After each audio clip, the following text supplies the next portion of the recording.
seu filho amado,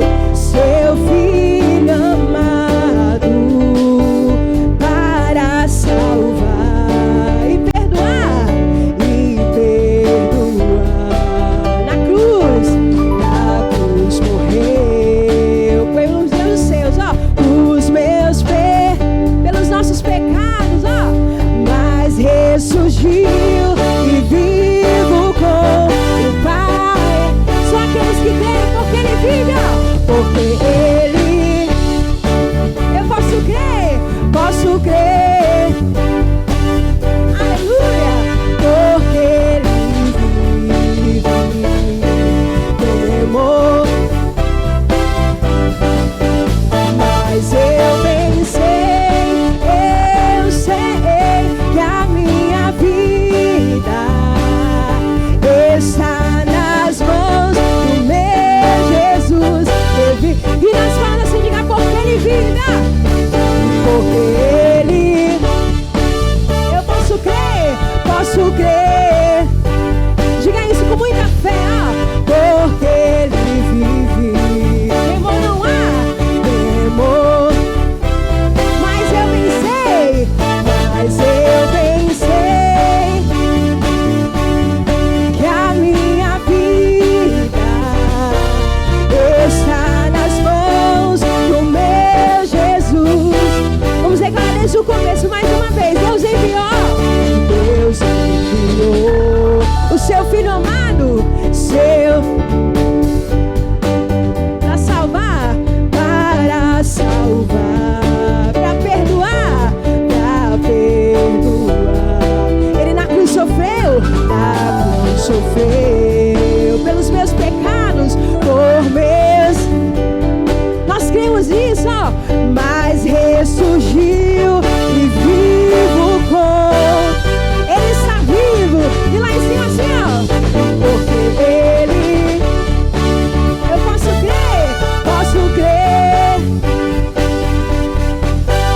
porque Ele vive, temor não há, mas eu sei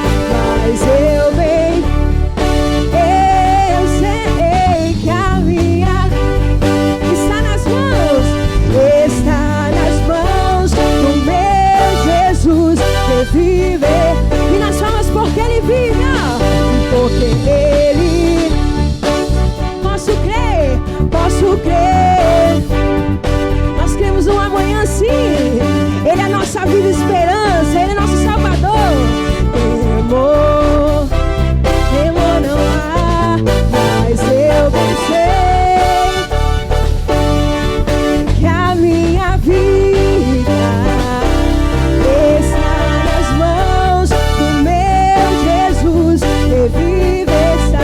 Diga isso quando enfim, chegar a hora, em que a morte enfrentarei sem medo, teremos vitória, terei.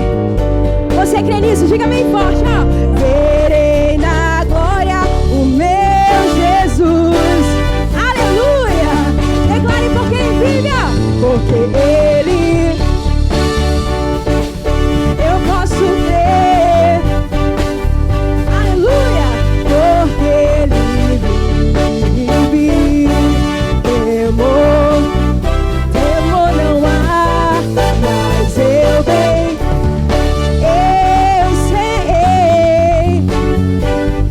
está nas mãos, está nas mãos do meu. Eu quero ouvir o povo de Deus, nós falamos assim, declare porque Ele vive, porque Ele, eu posso crer, nós cremos sim, porque Ele vive, temor não há, mas eu bem sei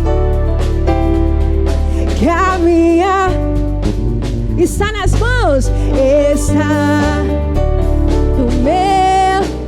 Olha pra esse irmão que tá do seu lado. Fala pra ele, meu irmão, ele está vivo. Diga pra ele, ó. E porque ele... Mas diga com fé, diga pode crer. Podes crer. Ele está vivo sim, ó. Porque ele vive. Temor não há.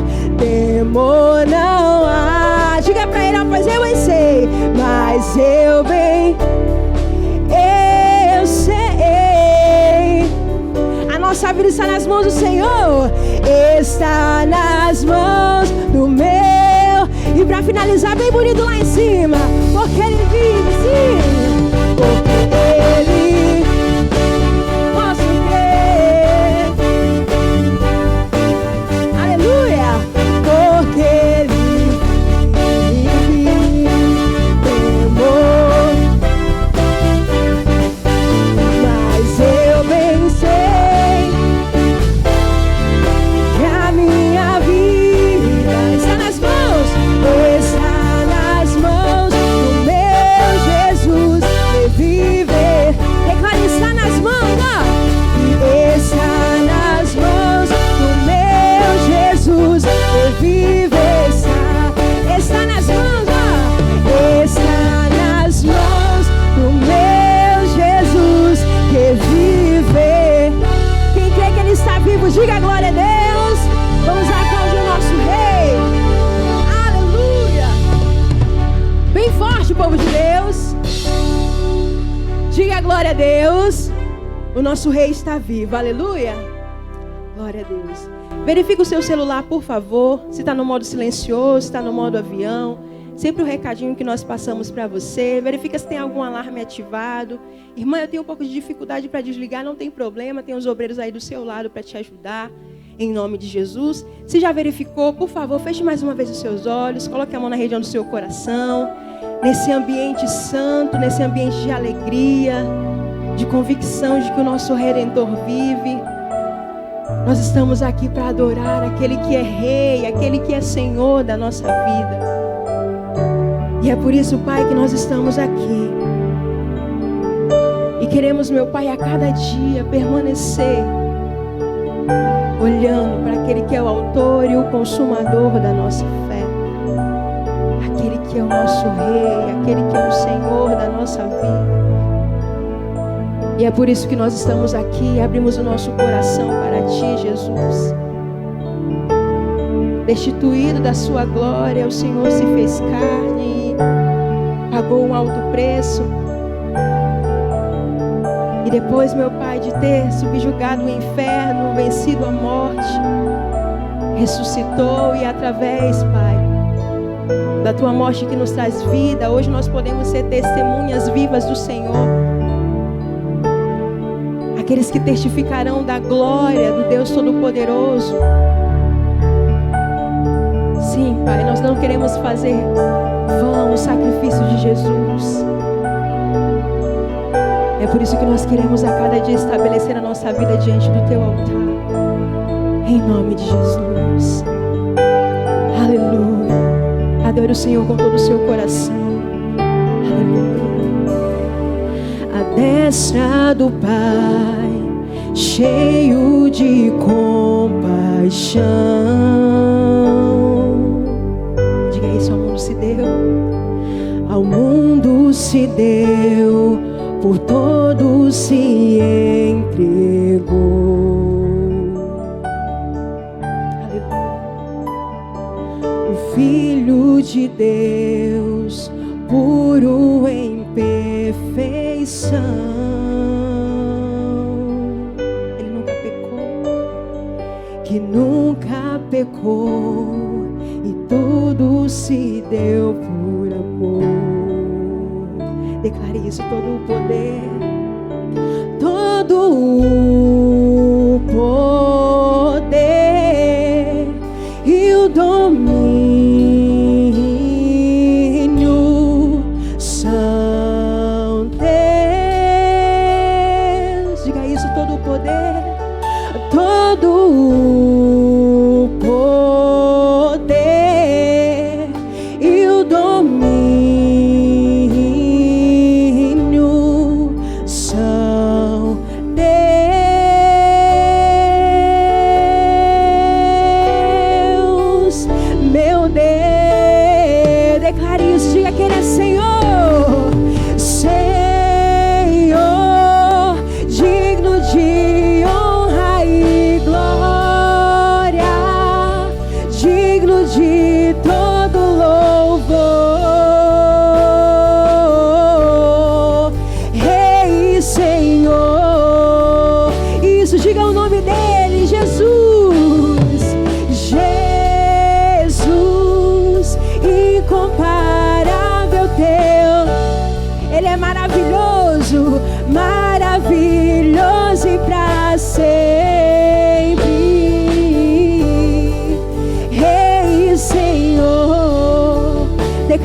isso, com autoridade o mundo se revelou. Com autoridade ao mundo se revelou. Ele buscou a verdade, buscou a verdade, o Filho nos libertou. Com todo o seu coração, diga isso, todo o poder, todo o e o domínio,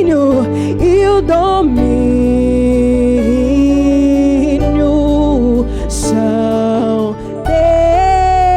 Deus, todo o poder, todo e o domínio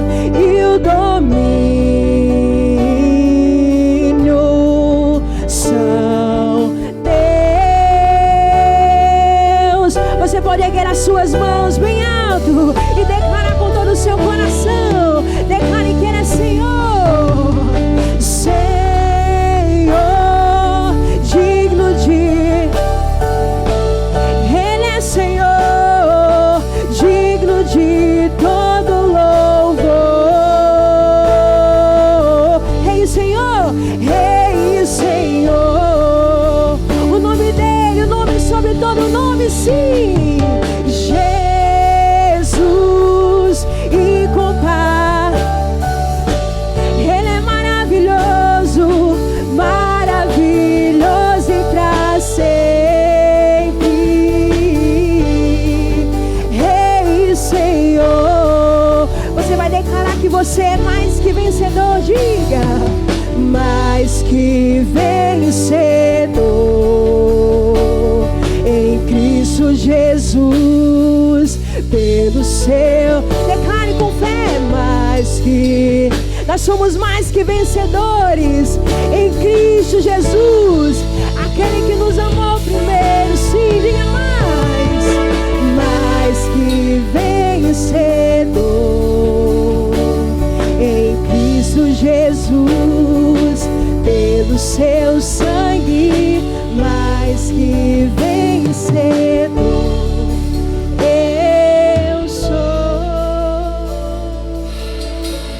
Pai, nós estamos aqui para poder participar dessas vitórias, as quais o nosso Salvador comprou para nós. E nós queremos o Teu direcionamento,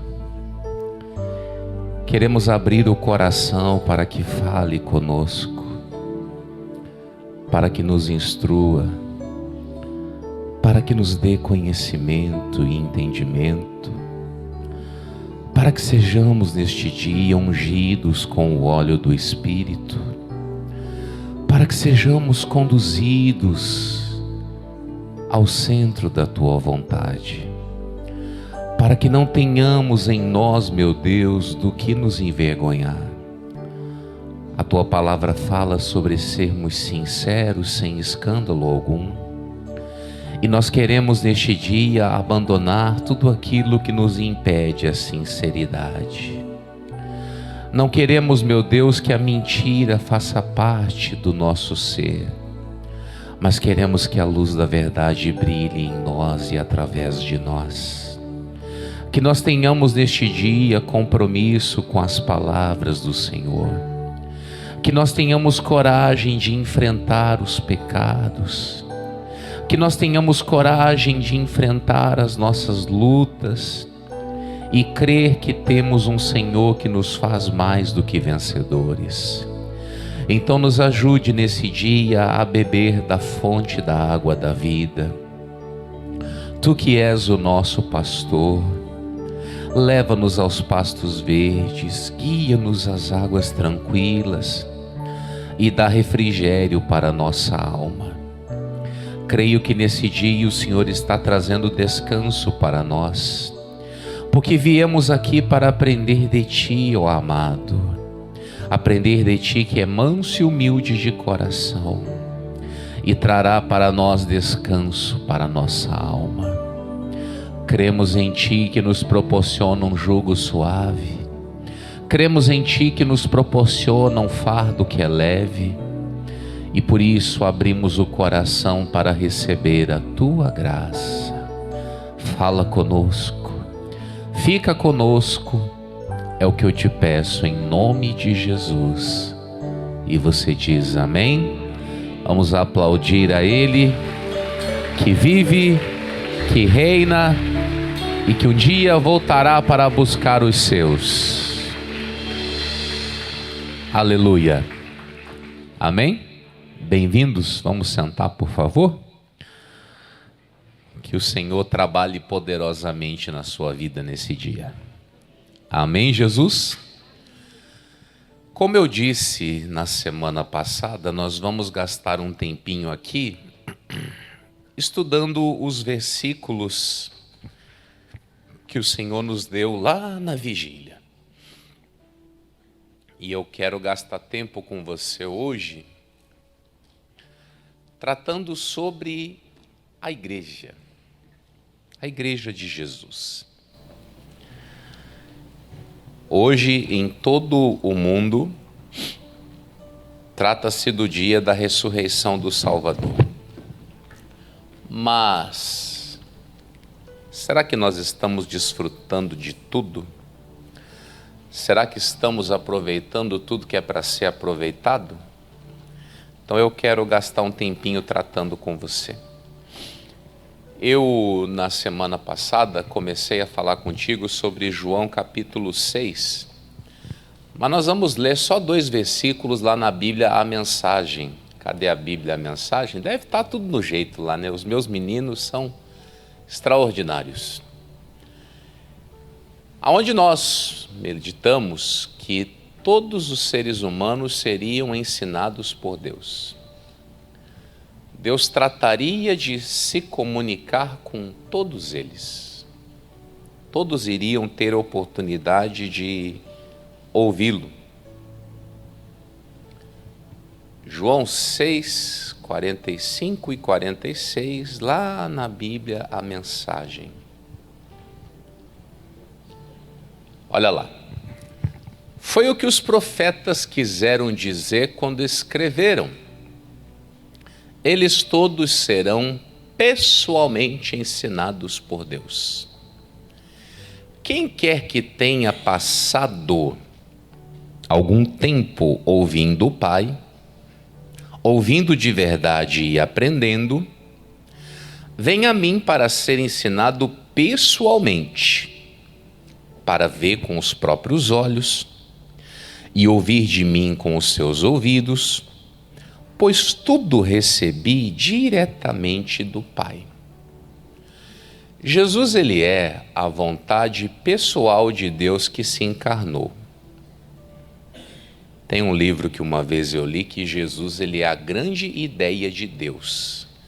Ou seja, o Senhor projetou e mandou o seu Filho.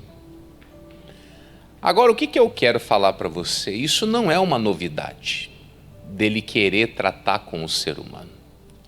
Se você for lá para o Gênesis, você vai ver o Adão, Caim, Abel, aí depois o Sete, aí vem lá o Enos.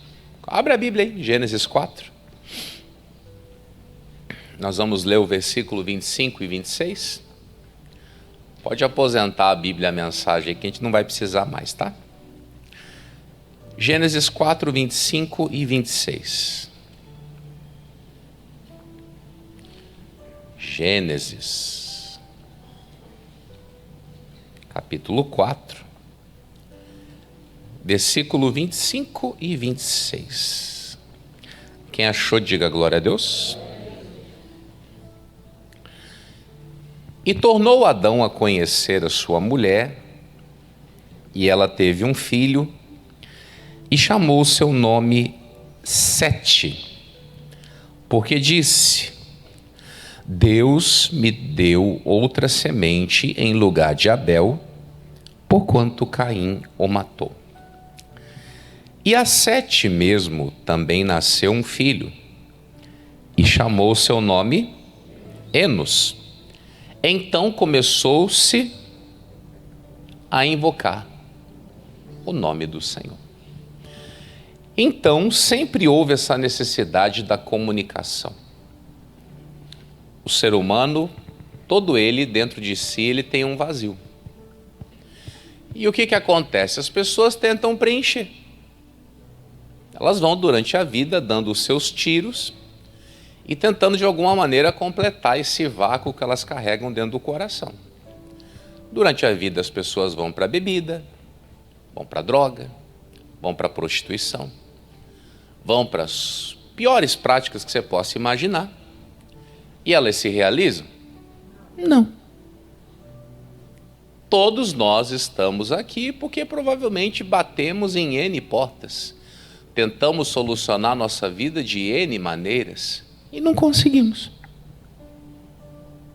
E você pode ter certeza, até os que estão nessa vida devassa, promíscua, fazendo o que não é para fazer, quando eles chegam à noite em casa e eles abraçam lá o travesseiro, falta alguma coisa. E alguns gritam, sussurram lá nos ocultos, talvez não dão o braço a torcer publicamente, mas estão sofrendo por causa do vazio. E esse vazio só é preenchido verdadeiramente quando a pessoa começa a invocar o nome do Senhor. E invocar a Deus não é apenas você ir atrás de alguma coisa. A Bíblia Sagrada dá para nós um princípio: chegai-vos a Deus. E ele se chega, é automático. Você vai em direção a Ele, Ele vem em direção a você. E essa geração, ela foi se estabelecendo, de pessoas que tinham relacionamento com Deus e queriam conhecer a vontade de Deus. Os anos foram passando, foi vindo aí uns personagens aí. É interessante, né? Capítulo de número 5. Vocês estão com paciência para ler a Bíblia hoje? Hã? Então vamos no 5:19. E viveu Jared, depois que gerou a Enoque, 800 anos e gerou filhos e filhas. E foram todos os dias de Jared 962 anos e morreu. E viveu Enoque 65 anos e gerou a Metusalém. E andou Enoque com Deus, depois que gerou a Metusalém, 300 anos e gerou filhos e filhas. E foram todos os dias de Enoque 365 anos. E andou Enoque com Deus e não se viu mais, porquanto Deus... Isso aqui é um sonho, né? O camarada viveu de uma forma tão profunda essa vivência, essa comunicação, essa busca, essa sede, esse apetite, que Deus fez o quê? Pegou para ele. Você imagine a fome, a sede, o apetite, o zelo, a dedicação. Inclusive tem até nos livros apócrifos um livro chamado Livro de Enoque. Ele não foi todo aproveitado aqui no cânon da Bíblia, a gente não tem muita ideia sobre isso. Mas o Judas, ele faz uma citação do livro de Enoque. Então você pode perceber que mesmo lá no princípio, Deus já usava pessoas para comunicar aquilo que ele gostaria que as pessoas conhecessem. E esse Enoque, ele andou com Deus de uma tal forma que Deus falou: chega, você já cumpriu o teu papel, venha para cá agora. A Bíblia conta de 2 personagens que não passaram pela porta da morte. Quem lembra? O Enoque e o Elias. Ambos Deus levou para si antes deles passarem pelo portal da morte. Os outros, todo mundo vai ter que passar por isso, a menos que você esteja vivo quando Jesus vier buscar a igreja. Mas eu estava comentando com o pessoal aqui na sexta-feira. Para mim, tanto faz. Ou ele vem me levar pela morte, ou ele me arrebata. Para mim, está tudo certo. O que importa é estar com Cristo, que é o quê? Incomparavelmente melhor. Aí depois do Enoque, versículo de número 25 agora? É isso? E viveu Metusalém 187 anos e gerou a Lameque. E viveu Metusalém, depois que gerou a Lameque, 782 anos e gerou filhos e filhas. E foram todos os dias de Metusalém 969 anos e morreu. E viveu Lameque 182 anos e gerou um filho. E chamou seu nome Noé, dizendo o quê?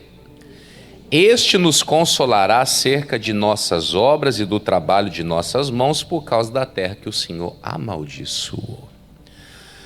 Você vê como é que era o contato desses homens com Deus, que eles percebiam o que estava para acontecer. O nosso amigo aqui, o Lameque, quando a esposa dele está lá, buchudinha, que vocês falam? Quando ela estava lá buchudinha, Deus colocou no coração dele, olha, esse menino ele vem para fazer um resgate. Ele vai trazer para vocês consolação de muitos problemas. Ele vai lá e coloca o nome do filho Noé. Alguém sabe o que quer dizer Noé? Descanso, repouso. Isso quer dizer Noé. Então esse fato da comunhão com Deus, ele é muito válido para nós, porque Deus nos mostra as coisas. E esses personagens aqui que eu falei para você, principalmente esses 4 aqui, vamos falar o nome deles direitinho? O Jared, o Enoque, o Metusalém e o Lameque. São 4 personagens que viveram uma geração de pessoas que andavam seriamente com Deus. Para o Enoque ser aquele personagem de tanto querer andar com Deus a ponto de ser levado, é porque aquilo veio da onde? Veio de casa. Aí o que acontece? Vai lá o Enoque, anda com Deus daquela forma, tem lá o filho Metusalém, né? Ou Matusalém, como dizem algumas traduções. O cara deve ser um especialista em honrar pai e mãe, né? A Bíblia diz que quem honra pai e mãe vive bastante, não é isso? Então ele viveu 969 anos. Aí depois, deixa eu ir embora, porque né, já fiz bastante já. Aí ele gera o tal do Lameque, e o Lameque anda também com Deus, e ele percebe que vem o Noé. Vocês sabem muito bem qual é o papel que Noé tem na história da humanidade. Quem aqui lembra do videogame, do Mega Drive, do Super Nintendo? Quem lembra disso? Eu lembro do Super Nintendo. Do Super Nintendo tinha um botãozinho que, do lado esquerdo aqui, que era para ligar, e o outro para resetar. Quem lembra disso? Quem lembra? Então o Noé vem e ele vai fazer o quê? Ele vai fazer o reset da humanidade. Usei o exemplo do videogame para você entender, mas foi o que aconteceu. Deus deu um recomeço. E usou quem para isso? Noé. A Bíblia diz que ele era um pregoeiro da justiça. Além de ser um homem que manja pra caramba de construir navios, né? Ele era um pregador. Ele tentou evangelizar as pessoas, mas só conseguiu enfiar dentro daquela arca a própria família. Eu vou lhe dizer, nós vamos lutar para evangelizar, para ensinar as pessoas, mas eu vou lhe falar uma coisa bem aqui, igual vocês dizem. Se você ganhar a sua família, você já fez muita coisa. Se você conseguir ganhar a sua família, você já fez muita coisa. Eu sei, existem pessoas que receberam o chamado de influenciar o mundo. Claro, tem essas pessoas. Mas a grande maioria vai ficar muito feliz se conseguir evangelizar a própria casa. E vocês que estão aqui, vocês podem testificar comigo o quão isso é difícil. Ou é fácil evangelizar a família? Não é. É uma grande tarefa, é uma grande missão. E Deus entregou essa grande missão para você. Entregou para você, entregou para mim, entregou para o Noé, e o Noé teve sucesso. E se o Noé conseguiu, a porta está aberta para todo mundo conseguir. Não é assim? Sempre tem um desbravador, alguém que abriu o caminho. O Noé abriu o caminho para salvar a família. Então nós fazemos o quê? Nós entramos por esse caminho. Tudo isso aqui que eu estou te falando É o contexto de as pessoas serem ensinadas por Deus como que as coisas funcionam. Aí o que acontece? O tempo foi passando. Passou Noé, vem a era dos patriarcas, Abraão, Isaac, Jacó, José. Aí tem aquele vácuo dos anos do Egito. Aí se levanta o Moisés. Aí o que acontece? A figura de lideranças espirituais começa a ficar mais acentuada. Porque nesse período aí, entre Adão e Noé, levantavam-se lá algumas pessoas, mas não tinham aquela validação. Aí quando chega Moisés, Deus faz o quê? Deus coloca a assinatura dele embaixo. Esse cara aqui vai me representar. Você vai lá no Egito e vai fazer o quê? Vai me representar. Vai dizer que eu estou mandando o Faraó soltar o meu povo. Aí começa essa era, onde Deus levanta profetas, juízes, líderes, e ele continua fazendo o quê? Se comunicando. Qual que é o objetivo hoje? Fazer você entender que Deus se comunica. Deus se comunica com as pessoas. Pela palavra, pelos bons testemunhos, pelos líderes que ele levanta. E tudo isso nós temos que perceber. Esse tempo ao qual nós vivemos, nós podemos ter essa experiência. Deus se revela diretamente a mim. Deus mostra a grandeza dele para mim na vida do irmão. Deus mostra também a sua vontade para a minha vida através das lideranças. Das pessoas que Deus coloca para apacentar o seu povo. Tudo isso nós temos que prestar atenção. Nenhum desses testemunhos deve ser desprezado. Aí o que acontece? Vem essa época dos profetas, dos líderes, dos juízes, e bate bem num cidadão chamado João Batista. Só nessa brincadeira aí eu peguei 3.000 anos de história. Aí o João Batista começa a fazer o quê? Começa a preparar o caminho para quem? Para Jesus.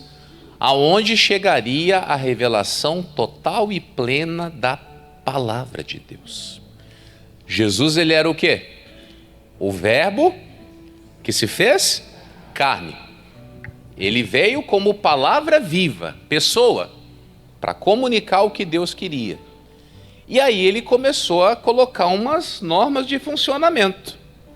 Uma delas é a igreja, que é o seu povo. Quando as pessoas se reúnem, isso aqui vira o quê? Uma igreja. Não tem ninguém aqui. É um templo, é um prédio. Pode ser usado para qualquer coisa. Mas quando junta esse monte de crente como nós temos aqui hoje, isso aqui é uma igreja. E lá em Mateus 16, no versículo 19, o que a Bíblia diz? As portas do inferno não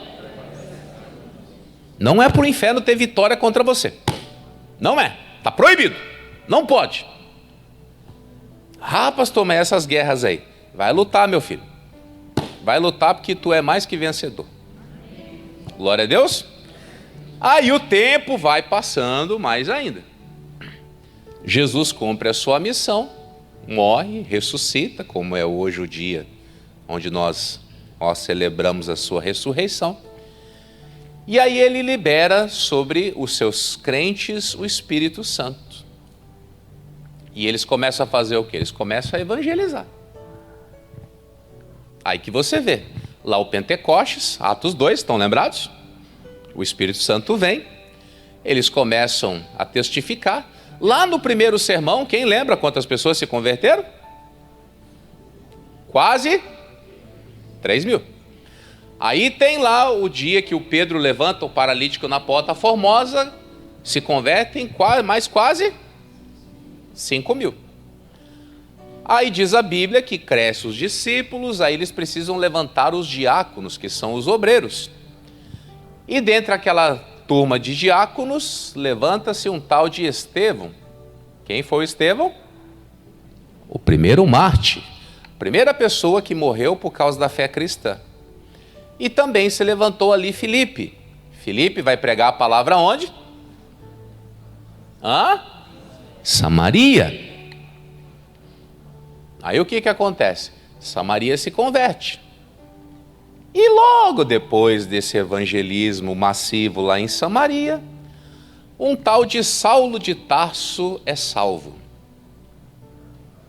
E esse cara, ele vem para fazer o que a grande maioria dos discípulos não havia feito ainda, que é romper as barreiras lá de Israel.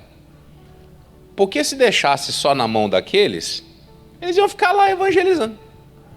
Tanto que você lê, depois você pode pegar lá o livro de Atos, lá no capítulo 11, diz que os que foram dispersos pela perseguição da morte de Estevão, pregavam só para judeus. Desde aquele tempo, em todo canto tinha judeu. Só que eles iam só perguntando, tu é judeu? Ah, você é judeu? Judeu. Então deixa eu te contar uma boa notícia. E os gentios ficavam de fora. Então Jesus vai lá e faz o quê? Levanta o Saulo de Tarso, que começa a expandir. Aí você, pois pode ler lá em Atos 16, o Paulo estava nessa mesma pegada.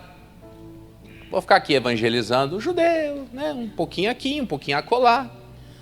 Aí você vai ler que eles tentaram ir para Mísia, o Espírito Santo não deixou, queriam ir para Bitínia, Jesus não permitiu. Aí de noite apareceu lá um cidadão da Macedônia. Passa a Macedônia e nos ajuda. Ele sairia daquela região do Oriente Médio ali e migraria para a Europa. Isso já começa a nos interessar. Você sabe como é que é o negócio de conversão aqui para a América do Sul. Começou lá com os ingleses que evangelizaram a América do Norte, que vieram para a América do Sul, e hoje nós estamos aqui. Certo? Tudo isso porque Deus está ensinando o seu povo. Eles pegam essa mensagem e vão. O que acontece? O Paulo está lá pregando, aí de repente ele dá uma voltadinha lá para a Turquia. Turquia hoje. Chega num lugar chamado Éfeso. Tem lá 12 crentes. E ele pergunta para eles, vocês já receberam o Espírito Santo? Nós nem sabemos que tem Espírito Santo. Mas peraí, o que vocês sabem então? Não, a gente recebeu a instrução do batismo de João Batista.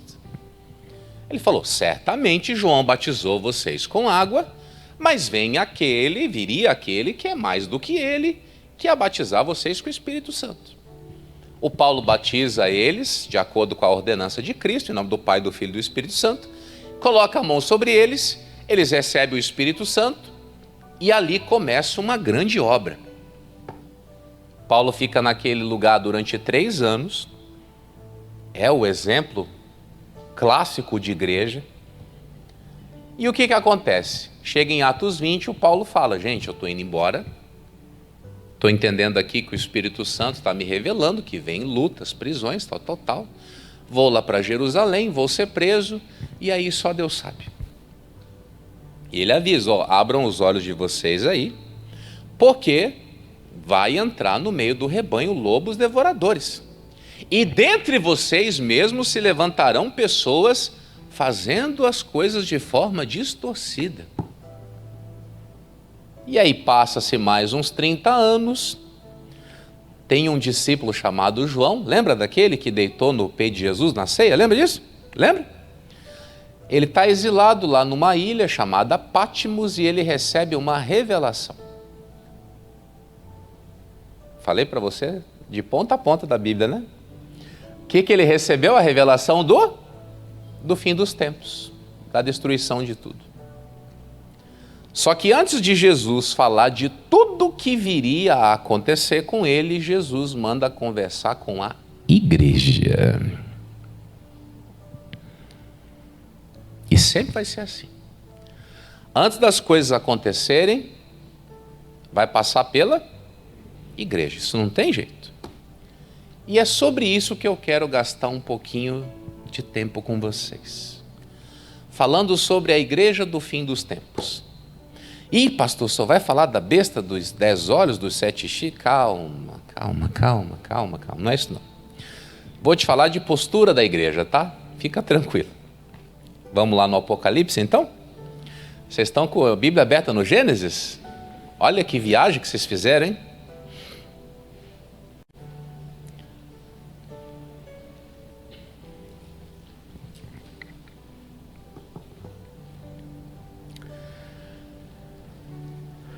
Apocalipse, capítulo de número 2. Versículo de número 1. Escreve ao anjo da igreja que está em Éfeso. Isto diz aquele que tem na sua destra as 7 estrelas, que anda no meio dos 7 castiçais de ouro. Eu sei as tuas obras, e o teu trabalho, e a tua paciência, e que não podes sofrer os maus, e puseste à prova os que se dizem ser apóstolos e o não são, e tu os achaste mentirosos, e sofreste, e tens paciência, e trabalhaste pelo meu nome, e não te cansaste. Tenho, porém, contra ti que deixaste o teu primeiro amor. Lembra-te, pois, de onde caíste, e arrepende-te, e pratica as primeiras obras. Quando não, brevemente a ti virei, e tirarei do seu lugar o teu castiçal, se não te... Deixa eu te explicar. A igreja de Éfeso, ela é um exemplo muito bom para nós, porque essa carta é escrita para eles com mais ou menos 30 anos que a igreja estava formada. Então isso é mais ou menos para nós.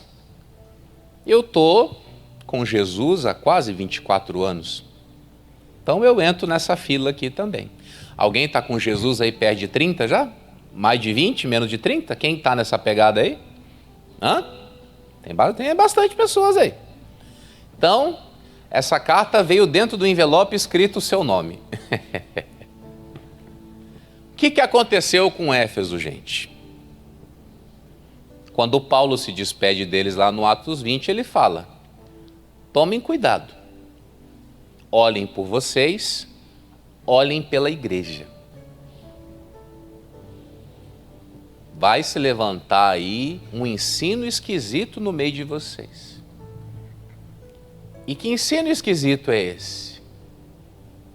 A Bíblia Sagrada diz que eles eram especialistas em desmascarar falsos apóstolos.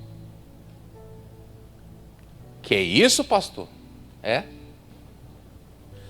Eles ficaram muito bons em teologia. Só que eles falharam no primeiro amor.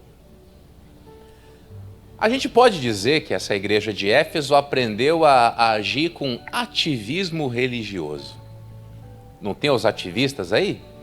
Dos direitos humanos? É direito dos manos, na verdade, né? Não tem o pessoal que defende a natureza? Não tem o pessoal lá, os veganos, que Deus me livre, fazer mal para os bichinhos, né? Tem ativista das mulheres, dos homossexuais? Tem ou não tem? E tem também o ativismo crente. Paz, meus senhores. O que o ativismo faz? Ele defende bandeiras, não é? Não defende bandeiras? Nós estamos certos. Ativismo evangélico. Vê se pode uma coisa dessa. Em matéria de doutrina, impecável. Igreja, extraordinária. Matéria de doutrina, de costume, de método, de olhar para o erro do outro e olha, pastor Jamil, não sei não, hein? Muito bom. Teólogo de Éfeso. Já achei o nome para os meus críticos agora, né? Teólogo de Éfeso. Vou lhe falar uma coisa. Isso é um problema muito sério nos dias aos quais vivemos.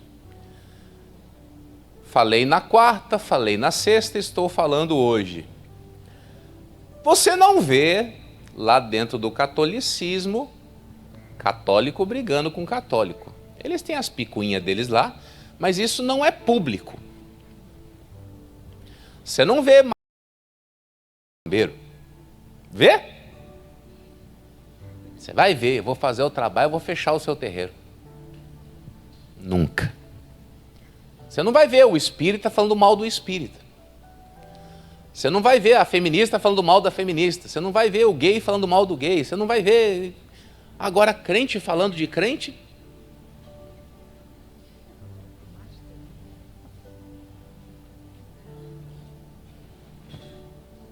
Esse era o problema de Éfeso.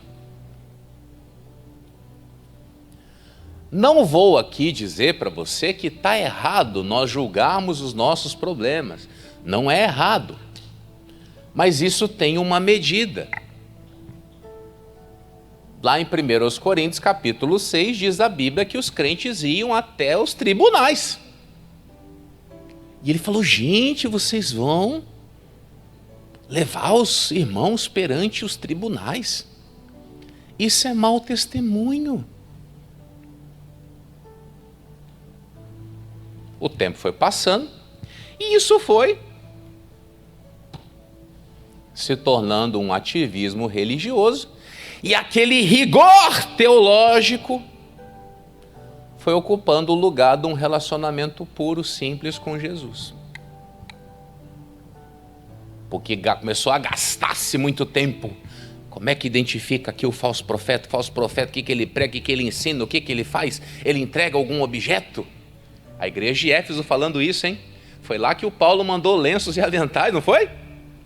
Só para você ter uma ideia. Eles ficaram muito eficientes nesse trabalho.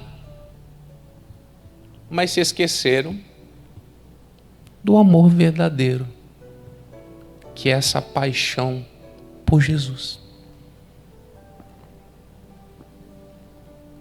E isso tem que trazer para nós esse clima assim, ó, nós estamos tudo pensando, não estamos? Estamos ou não? Pensativo. Às vezes vamos escolhendo um lado, vamos escolhendo outro, e tal, e estamos esquecendo da doutrina básica do Evangelho, que é amar a palavra, amar a Jesus e se dedicar pelas suas coisas. E se tem uma coisa que ele não quer, é que nós fiquemos aí tornando as nossas diferenças públicas. O fulano grava lá um vídeo falando uma coisa, daqui a pouco vem o fulano gravando o vídeo para refutar. Se você fica na internet 20 minutos, você acha lá 50 desse. O pastor falou isso, vem o outro para refutar ali. E daqui a pouco aquele que foi refutado faz outro para refutar o refute. Estou falando com uma mentira? Nós não precisamos disso. Nós não precisamos de advogado. Romanos 8,33 fala: quem tentará acusação contra os eleitos de Deus? É Deus quem os justifica. Pastor Jamil, estão falando mal do Senhor. Meu Deus, não vou nem dormir. Perdi até o apetite. Vocês perceberam que eu não sofro disso, né? Nem eu, nem eles, pode prestar atenção. Quanto mais fala mal de nós, mais a gente fica fortinho. Não adianta. Eu vou ficar me justificando? Eu estou sabendo que a Cleonice está falando mal de mim. Cleonice, o que está acontecendo, minha irmã? Não. Logo eu, né? Logo, meu Deus do céu, ô Pai amado. Logo eu, né? Não tem necessidade. Esse Espírito Santo que Jesus deixou como Consolador, ele vai tratar de aparar as arestas. Dia desse aí, você vai perceber. Não, deixa eu tentar entender aqui essa situação. Mas as pessoas viram o quê? Ativistas religiosas. Já deve ter ouvido falar. As igrejas estão todas perdidas. Alguém já ouviu alguém falando isso? A igreja está tudo perdida. Quem fala isso? Teólogo de Éfeso. Que se entende de tudo. A igreja está perdida. Mas será que para ela Jesus é o primeiro amor mesmo? É nada, senão ela não ficaria falando mal dos outros. Tem alguém aí?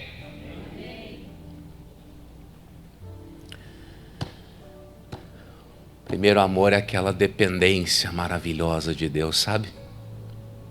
Você não tem R$1 no bolso, mas você sabe que Ele vai cuidar de tudo.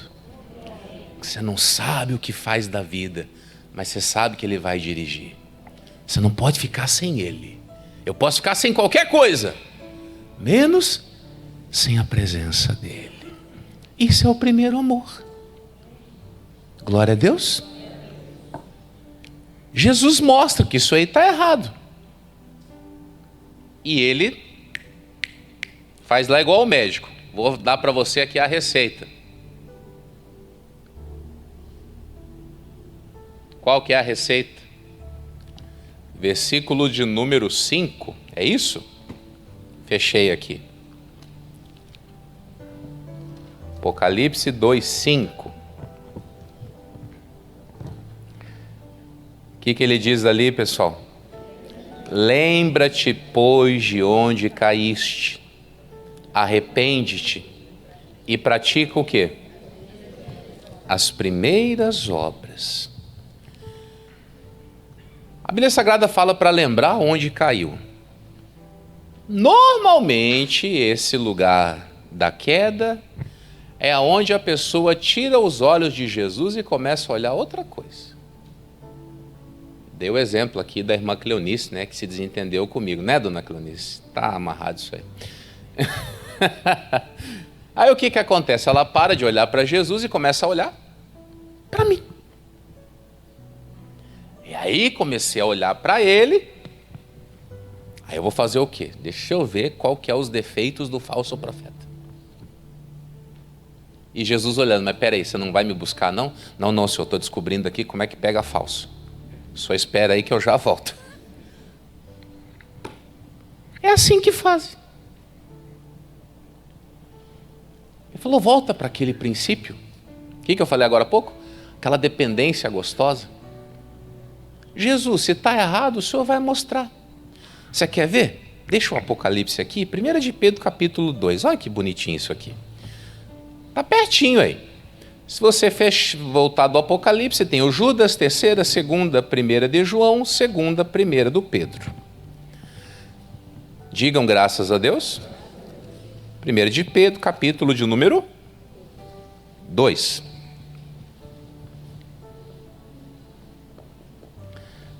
Versículo 21. Aleluia. Porque para isto sois chamados, pois também Cristo padeceu por nós, deixando-nos o quê?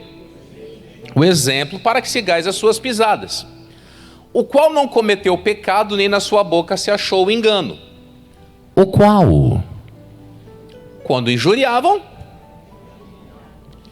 e quando padecia, mas, o que ele fazia? Entregava-se àquele que julga justamente. Olha só. Você já parou para pensar? Se todo mundo que é injuriado não retrucasse? E todo aquele que padecesse não ficasse ameaçando, você vai ver. Vai me pagar. Ou senão, Deus vai pesar a mão. Deus me livre, né? A Bíblia diz que Jesus fazia o quê?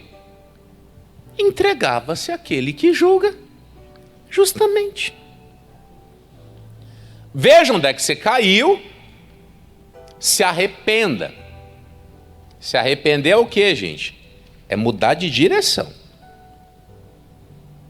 Eu estou fazendo esse negócio aqui, essa escola de identificar falso profeta. Fecha a escola. Rotina religiosa sem amor é pecado. Está ouvindo? Rotina religiosa sem amor a Jesus é pecado. Pronto. Ficou claro isso? Beleza? Aí a Bíblia diz, pratica Aí, para poder trazer para você o que são as primeiras obras, vamos lá no Atos 19. Essa igreja começou assim. Atos 19. O que fez aquela igreja ser a potência que se tornou? Vamos ver aqui as raízes, né? Os alicerces, certo? Versículo 6. E impondo-lhes Paulo as mãos, veio sobre eles e falavam línguas e profetizavam. Só que faz parte do primeiro amor. Buscar o Espírito Santo. Recebeu o Espírito Santo? Todo dia você na sua casa tira um tempinho para você orar. E essa oração em línguas, a Bíblia diz que edifica a mim mesmo. Eu fico forte. Não estou entendendo nada. Provavelmente você não está tendo tempo para comunhão. Não é que não está tendo, não está arrumando, na verdade, né? Tempo para outra coisa você tem. Verdade? Então, o que é o primeiro amor deles? Essa presença forte do Espírito Santo. Isso aí está no primeiro amor. Aí depois, versículo 9 e 10. Mas como alguns deles se endurecessem e não obedecessem, falando mal do caminho perante a multidão, o que o Paulo fez? Brigou, discutiu, vocês vão ver, Deus vai matar todo mundo. O que ele fez? Retirou-se deles e separou-lhe, protegeu os discípulos, disputando todos os dias na escola de um certo tirano. Por um tempo ele parou com o culto público e pegou quem queria e levou lá para uma escola e ficava fazendo o quê? Ensinando. E diz o quê? E durou isto por espaço de 2 anos, de tal maneira que todos os que habitavam na Ásia ouviram a palavra do Senhor Jesus, tanto judeus como gregos. Eles evangelizavam. Percebeu que a pessoa quer, está interessada? Então nós vamos cuidar dessa alma que está interessada. Está ouvindo, obreiros, pastores? Essa alma está interessada, nós vamos fazer o quê? Vamos cuidar dela. E essa alma que está sendo cuidada, ela vai fazer o quê? Ela vai ganhar outras almas. E aí o que acontece? A igreja vai expandindo. Aí chega o versículo de número 11, que a galera pira, né? E Deus, pelas mãos de Paulo, fazia o quê? Maravilhas extraordinárias, de sorte que até os lenços e os aventais se levavam do seu corpo, aos enfermos e as enfermidades fugiam deles, os espíritos malignos. Era uma igreja que usava o poder de Deus. De muitas maneiras.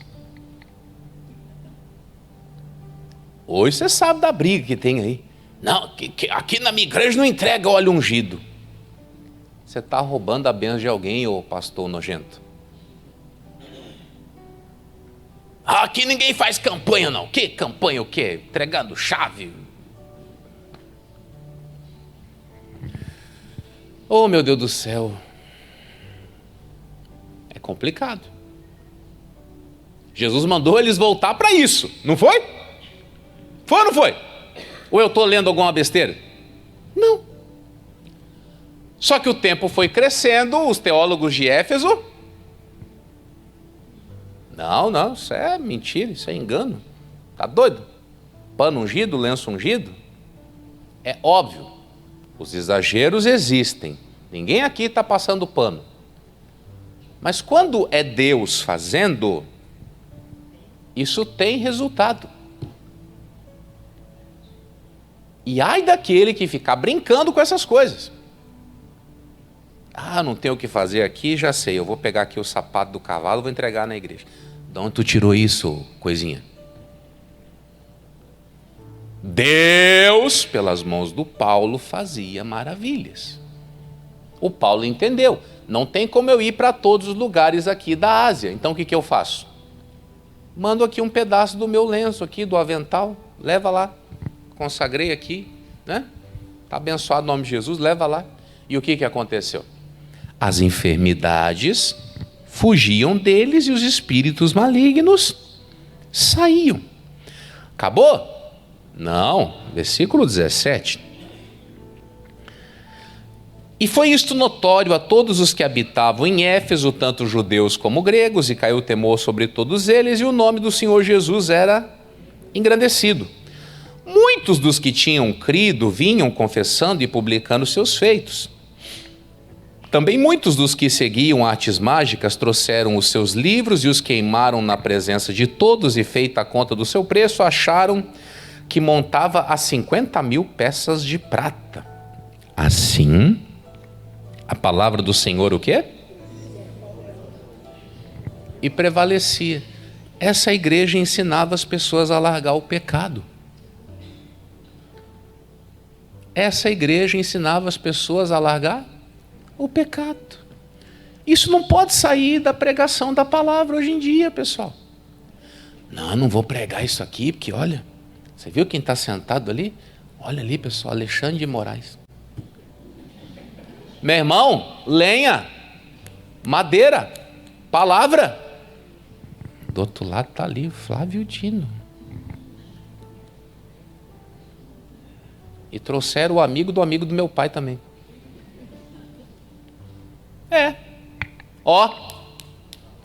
Palavra, tem que largar o pecado.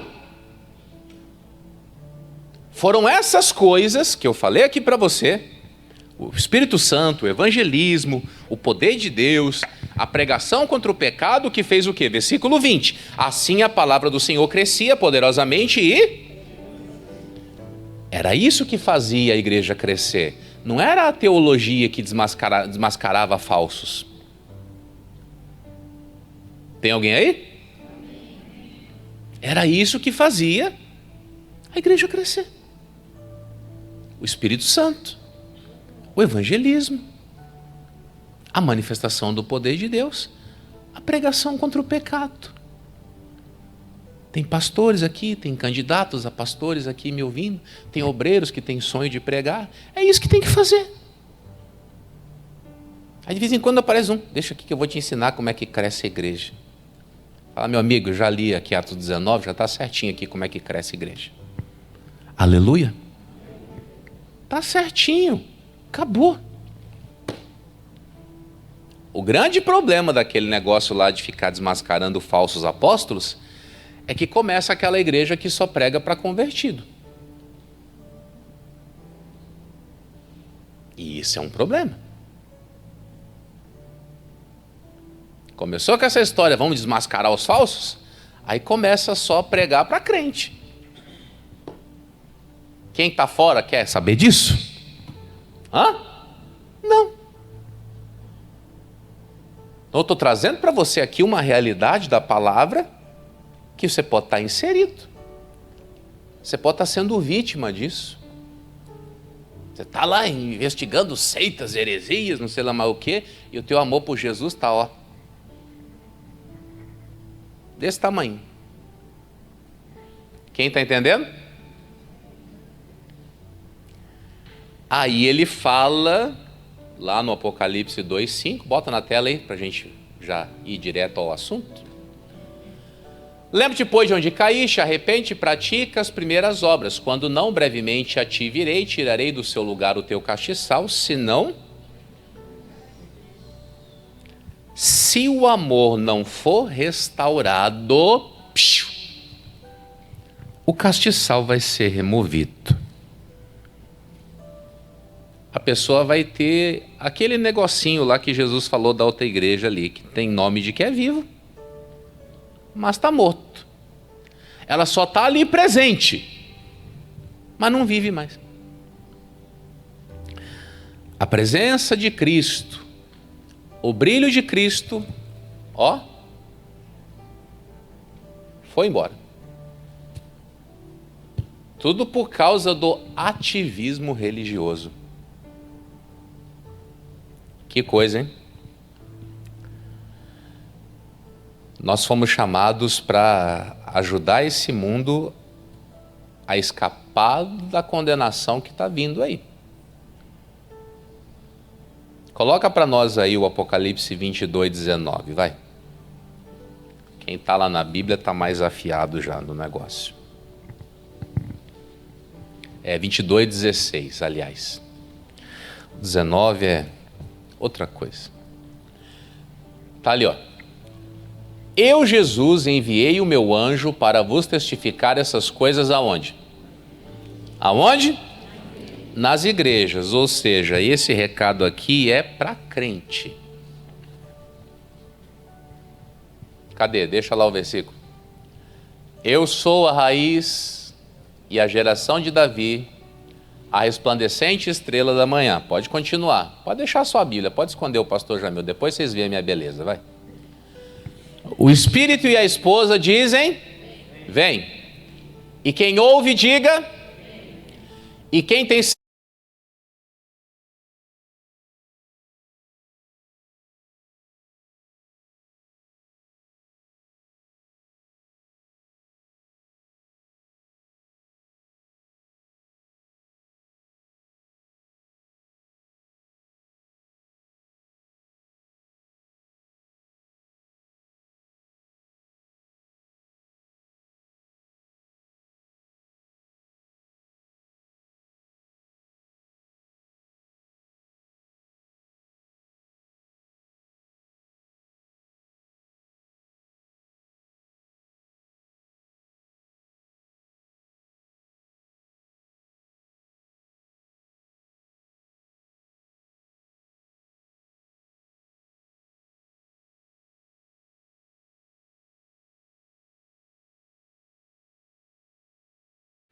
Por hoje é só, pessoal.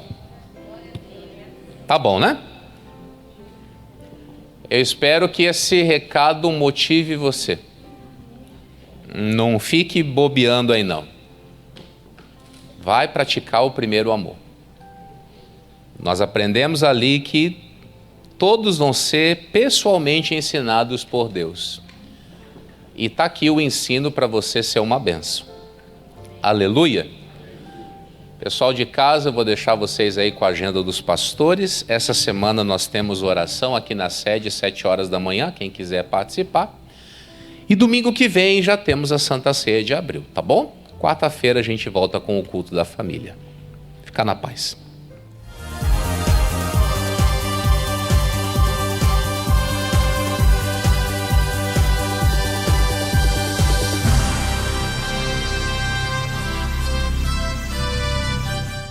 Tudo bem, gente? Que bom que estamos juntos. Você acompanhou aí a nossa reunião de domingo. Olha que reunião abençoada, né? Domingo as pessoas falam, pastor, domingo é diferente. E é verdade mesmo, é diferente. É uma palavra muito especial, uma palavra dirigida, que vem lá do céu diretamente para o nosso coração. E eu vou lhe falar uma coisa, nós estamos vivendo domingos extraordinários.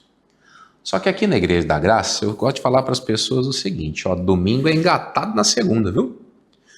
Nós estamos numa oração pela prosperidade das pessoas e essa prosperidade ela é revelada nesses 2 dias, domingo e segunda-feira. Para você ter uma ideia, nós entregamos aos domingos aqui na igreja uma chave. Chave essa que nós temos falado, olha, Deus vai colocar aqui o seu segredo para abrir as portas que você precisa. Então, nesta segunda-feira, você que esteve na igreja domingo, você faz a dobradinha, viu? É para vir na segunda-feira, para poder absorver aquele conhecimento libertador. Segunda-feira é aquela reunião, né, mais objetiva, é um verdadeiro congresso de vencedores. Você vai estar conosco aqui. Aqui na sede, 9 da manhã, 3 da tarde, 7 horas da noite, será especial, tá bom? Vamos chamar os nossos pastores aqui para anunciar a reunião da segunda-feira. Segunda-feira vai ser muito especial. Glória a Deus, glória a Deus. Eu quero fazer um convite para você para essa segunda-feira muito forte, segunda-feira de prosperidade. Eu gostaria de deixar aqui o meu endereço para você. Nós nos encontramos ali na IGD Vila Embratel, na Rua 8, número 15, quadra 16, e o nosso horário é ali especialmente às 19 horas, onde estamos preparados para orar pela tua vida financeira e ver a tua vida abençoada em nome do Senhor Jesus. Aguardo por você. Glória a Deus, aleluia! Aqui, segunda-feira, na nossa igreja da Cidade Operária, nós temos uma reunião muito abençoada, às 7 horas da noite, na avenida principal, unidade 203, número 61, no nome de Jesus Cristo de Nazaré. É aquela reunião onde nós oramos para tirar a miséria da vida das pessoas. A Bíblia Sagrada diz, a palavra de Deus fala que prosperidade é um dom de Deus. E eu quero que você, que está me assistindo agora, venha receber esse dom de Deus, essa bênção sobre a sua vida. A vida está amarrada, está presa. Nós vamos orar para que seja quebrada toda a corrente de miséria e você seja abençoado em nome de Jesus Cristo de Nazaré. Segunda-feira, início de semana, segunda-feira, dia de lutar pela sua prosperidade. Você que quer o sucesso financeiro, você quer o crescimento, você quer ver a bênção do Senhor que enriquece sobre a sua vida, tem um convite especial nessa segunda-feira ali no Anjo da Guarda, na Avenida Moçambique, número 7. Estamos ali numa reunião, num encontro de prosperidade, às 7h30 da noite. O endereço nosso é Avenida Moçambique, número 7, Anjo da Guarda. Olá, meus amigos, que Deus abençoe a sua vida de uma forma rica e abundante no nome do Senhor Jesus. Pastor Almeida passando aqui para convidar você para esta grande segunda-feira da prosperidade. Eu quero convidar você que talvez esteja passando por uma luta, uma dificuldade, pensando até que não tem mais jeito. Vem estar conosco aqui no bairro do João de Deus, às 19 horas, na Avenida Thales Neto. Eu tenho certeza que você, ao adentrar a nossa igreja, o Senhor vai te abençoar, você vai receber uma palavra e a prosperidade, que é dom de Deus, ela virá sobre a sua vida, tá certo? Segunda-feira, às 19 horas, aqui no bairro do João de Deus, aqui na Avenida Thales Neto, número 9. Deus tem uma bênção para você.